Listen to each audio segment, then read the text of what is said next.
présence. Pourquoi le guide Michelin soutient à nouveau ce challenge Un œil en salle? Alors effectivement, ce que j'aime bien dans la question, c'est le à nouveau, et je dois vous dire que j'aime d'autant plus cette deuxième édition que la première.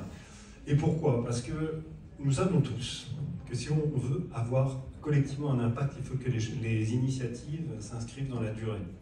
Et je pense que le fait qu'on joue cette année cette deuxième édition, qui j'espère comme vous tous sera suivi d'autres épisodes, à mon avis est un signe prometteur de l'impact que ce projet va avoir.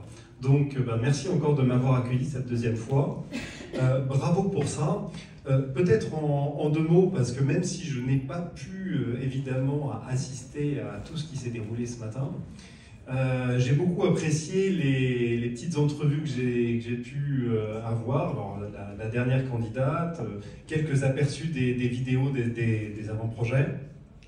Et ce qui me semble vraiment remarquable, alors c'est déjà que dans cette salle, vous venez de partout. Et parfois de loin. Et aussi, vous êtes venus rarement seul.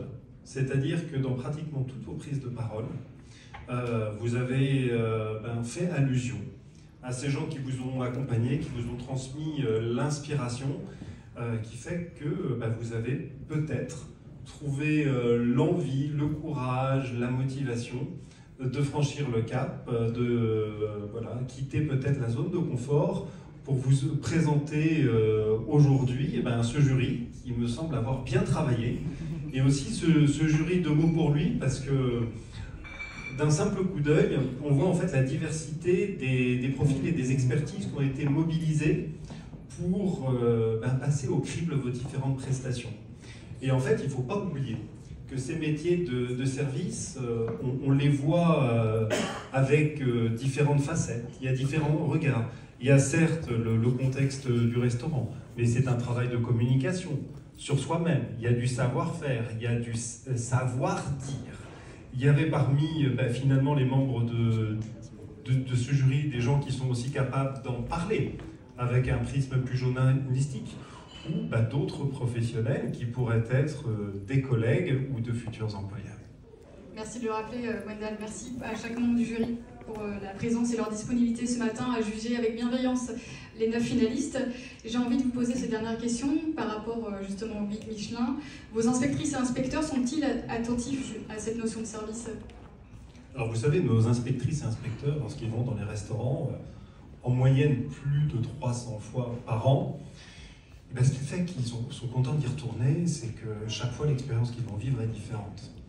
Et certes, les critères du guide Michelin, pour l'attribution notamment des fameuses étoiles, se concentrent sur la qualité de ce qu'il y a dans la table, mais nos inspecteurs et nos inspectrices ont parfaitement conscience en fait, de l'expérience globale qu'ils vont vivre, et finalement que le souvenir qu'ils vont avoir d'un restaurant, qu'ils vont avoir d'une table et de son environnement, c'est le moment qu'ils vont y vivre.